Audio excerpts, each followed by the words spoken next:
Bulletin में मैं हूं शाइस्ता शहजाद। हेडलाइंस आप जान चुके, बुलेटिन में आपको बताएंगे। लोटे बेकार, हमजा की अचकन तंग, अब पंजाब का किंग कौन, नवाज का मशवरा, मुल्तान का बड़ा ऐलान क्या, आटे की भी सेंचुरी, और रुपया ढेर हो गया। यह सब भी होगा बुलेटिन का हिस्सा, लेकिन सबसे पहले आपको बताएं कि जोड़ तोड़ और पैसा चलाकर वफादारियां खरीदने और बेचने वालों का मुंह काला हो गया। इलेक्शन कमीशन ने पीटीआई के 25 मुनहरिफ अरकान पंजाब असेंबली को नाअहल करार दे दिया। असेंबली की रुकनियत भी खत्म कर दी गई। 3 रुकनी बेंच ने मुत्तफिक का फैसला सुनाया। चीफ इलेक्शन कमिश्नर ने कहा आइन के अंदर इनहराफ की सजा नाअहली और रुकनियत मुअत्तली है। अरकान साबित करने में नाकाम रहे कि उनको पार्टी पॉलिसी से आगाह नहीं किया गया। रेफरेंस में मुताद्दिद खामियां भी थी, ताहम सुप्रीम कोर्ट के फैसले में करार दे दिया जा चुका है कि पार्टी पॉलिसी से इनहराफ एक संगीन मामला है। ज़मीर फरोशी की सियासत पर कानून का कारीवार, पैसा चलाकर वफादारियां खरीदने और बेचने वाले बुरी तरह रुस्वा हो गए। इलेक्शन कमीशन ने महफूज फैसला सुना दिया। पीटीआई के 25 मुनहरिफ अरकान पंजाब असेंबली को नाअहल करार दे दिया। फैसले के तहत 25 अरकान को डी-सीट भी कर दिया गया। Chief election commissioner Sikandar Sultan Raja ने फैसले में कहा आइन के अंदर इनहराफ की सजा नाअहली और रुकनियत मुअत्तली है। अरकान साबित करने में नाकाम रहे कि वो पार्टी पॉलिसी से आगाह नहीं थे। पार्टी पॉलिसी से इनहराफ जमहूरियत के लिए जहर है। फैसले में ये भी कहा गया अरकान के खिलाफ रेफरेंसेस में बुनियादी खामियां थी। रेफरेंसेस के तहत आर्टिकल 63A की बुनियादी शराइत को पूरा नहीं किया गया। हमारे पास 2 ऑप्शन थे, ताहम सुप्रीम कोर्ट फैसले में करार दे चुकी है कि पार्टी पॉलिसी से इनहराफ एक संगीन मामला है। चीफ इलेक्शन कमिश्नर की ज़ेर सदारत 3 रुकनी बेंच ने मुत्तफिका तौर पर फैसला सुनाया। इलेक्शन कमीशन को 20 अप्रैल को स्पीकर पंजाब असेंबली ने रेफरेंस भिजवाए थे। इलेक्शन कमीशन ने दलाइल मुकम्मल होने पर 17 मई को फैसला महफूज किया था। गवर्नर का हल्फ लेने के बाद अगर इमरान खान कहेंगे तो असेंबलियां तोड़ दो तो आधे घंटे में असेंबलियां तोड़ देंगे। स्पीकर कौमी असेंबली परवेज इलाही की बोल न्यूज से खुसूसी बातचीत, कहा कि आज के फैसले से बहुत खुशी हुई। इलेक्शन कमीशन को मुबारकबाद पेश करता हूं, आज हक और सच की फतह हुई है।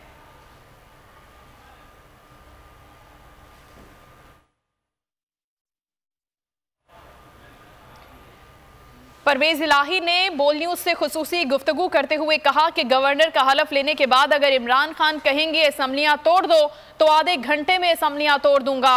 उन्होंने अपनी गुफ्तगू में कहा कि आज के फैसले से बहुत खुशी हुई है।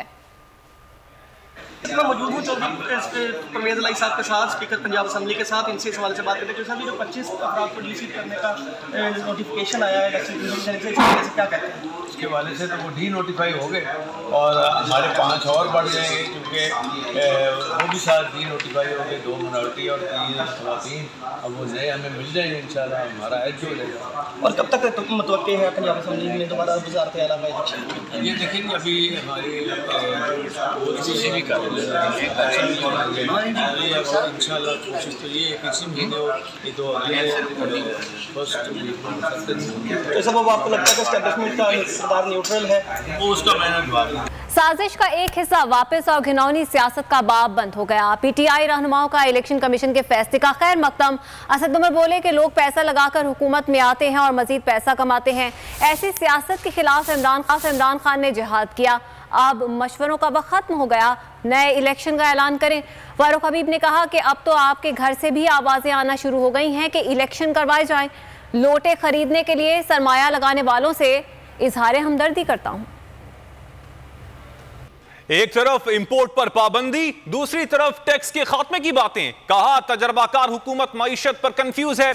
वजीर आजम ने सोलर पैनल्स पर दरामदी ड्यूटी खत्म करने का ऐलान कर दिया। दावा किया कि हुकूमत ने 3.5 साल में एक धेले की सब्सिडी भी नहीं दी। इदारों पर भी इल्जामात लगाते रहे। कहा इमरान खान हुकूमत को इस्टेब्लिशमेंट की भरपूर हिमायत मिली। कराची में खिताब करते हुए वजीर आजम ने सवाल उठाया कि बताया जाए लोड शेडिंग क्यों हो रही है। इसी हवाले से बात करने के लिए हमारे साथ मौजूद हैं साबिक वजीर खजाना शौकत तरीन साहब। बहुत शुक्रिया शौकत साहब आपके वक्त का। शौकत साहब क्या कहेंगे वजीर आजम पाकिस्तान के हालिया बयान पर? देखिए जी, वो मेरे ख्याल में वज़ीर आज़म हैं वो इस वक्त जो हैं वो परेशान हैं। उनकी अपनी हुकूमत के अंदर ये दो दिन पहले पाकिस्तान ब्यूरो ऑफ स्टैटिस्टिक्स ने नंबर छापे हैं, उसमें रिकॉर्ड ग्रोथ दिखाई गई है, डिस्पाइट द फैक्ट कि हमारी दुनिया के बीच में महंगाई बहुत ज़्यादा थी, पेट्रोल की और खुर्दनी तेल की, कोयले की, उसके अलावा सारी चीज़ों की। उसके बावजूद 6% हमने इस दफ़ा किया और 5.71% पिछले साल की थी। उसके बाद अगर देखा जाए तो अक्रॉस द बोर्ड वो है जो एग्रीकल्चर ग्रोथ है वो 4.4% है और जो इंडस्ट्री है वो 7.2% है और सर्विसेज है वो 6.2% है और लार्ज स्केल मैन्युफैक्चरिंग 10.5% हुई है, जिसमें मार्च के महीने में 27% ग्रोथ। तो ये मतलब उस चीज से घबराए हुए हैं। ये हमें किस तरीके से कह सकते हैं कि ये पहले कहते थे ये बड़ी वो एक किस्म सिलेक्टेड और इनकॉम्पिटेंट मतलब हुकूमत है। तो 2 कंसेक्यूटिव सालों में 2004-5 के बाद 2 कंसेक्यूटिव सालों में 5.5% से ज्यादा ग्रोथ हुई है। इनके वक्त में नहीं हुई। इनके वक्त में चौथे साल में 4.6 हुई थी और 4,700 हुई थी उसमें चौथे साल में, तीसरे और चौथे में। तो ये हमारे साथ मुकाबला नहीं कर सकते। अब बात आती है कि इन्होंने कहा जी वो हम लोगों ने जो है वो फ्यूल है और लोड शेडिंग हमारे वक्त में नहीं हुई। और दूसरी चीज है ये कह रहे हैं, ये इनको इनसे पूछे कोई आदमी कि ये सारे के सारे जो बिजली के घर लगा के चले गए थे इम्पोर्टेड फ्यूल पे, ये कौन लगा के गया था? क्या हम लगा के गए हैं? इन्होंने लगाए हैं और वो लगाए हैं LNG पे, कोयले पे, इम्पोर्टेड फ्यूल पे। ये हमें तोहफा दे के गए हैं और आते ही इनकी लोड शेडिंग शुरू हो गई है, इसलिए कि इनके पास अभी पैसे ही नहीं है कोयले के और उसके LNG के। तो ये हमें ना ब्लेम करें इस चीज के ऊपर जी। अच्छा सर, अब इस वक्त जो बात कर रहे थे वजीर आजम पाकिस्तान, वो ये भी कह रहे थे कि पिछली हुकूमत ने एक धेले की भी सब्सिडी नहीं दी है, तो इस पे क्या कहेंगे आप? देखें जी, एक धेले की सब्सिडी जो है हमने किस तरह नहीं दी। जुलाई के बाद आप देख लें, मैंने सेल्स टैक्स कम करता गया, मैं PDL कम करता गया और मैंने जो 100 पहले तो 158 पे जो मैंने रखा हुआ था पेट्रोल का, उस वक्त हिंदुस्तान जो है 200 हमारे रुपए के लिहाज से 245 रुपए पे था, बांग्लादेश 195 रुपए पे था और हम जो है वो 160 भी नहीं थे। तो सब्सिडी तो हम दे रहे थे ना। हाँ, ये और बात है कि हमने उसके बाद जो है फरवरी के एंड में हमने कहा कि ये बहुत अभी बहुत ज्यादा बढ़ गया है क्योंकि इंटरनेशनल कमोडिटी प्राइसेस नीचे नहीं आ रही। 4 महीने के लिए हमने फंड किया, पूरी तरीके से फंड करके हमने 466 अरब रुपए की जो सब्सिडी दी है वो दी है, लोगों के लिए दी है। और मेरे ख्याल में ये इनको समझ नहीं लग रही कि अब उसको किस तरह ये काउंटर करें। सर, इंपोर्ट बैन जो लगाया है इससे फर्क पड़ेगा पाकिस्तानी मईशत पर? देखो जी, इंपोर्ट बैन जो है वो इनको ये अक्रॉस दी बोर्ड इन्होंने लगा दिया। अगेन हर चीज ये कंफ्यूज है, नी जर्क करते हैं और उसके बाद इनको बाद में ये सोचते हैं।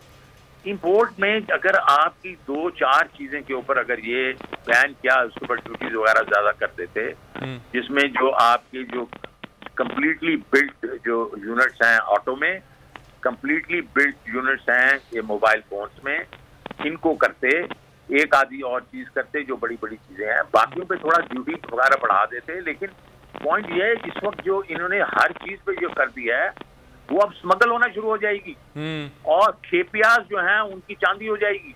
और पैसे कहाँ से जाएंगे? आपकी ही मार्केट से लोग डॉलर खरीदेंगे, आपकी जो हवाला मार्केट से यहाँ से ही पैसे लेके जाएंगे और यही खर्च आपके पास वापस आ जाएंगे। स्मगलिंग भी ज्यादा होगी और आपके रेवेन्यू भी कम होंगे और इसके बीच में जो है पाकिस्तान का फायदा इसलिए नहीं होगा कि जो कर्ब मार्केट है उससे फिर इंटरबैंक मार्केट उससे मुतासिर होती है।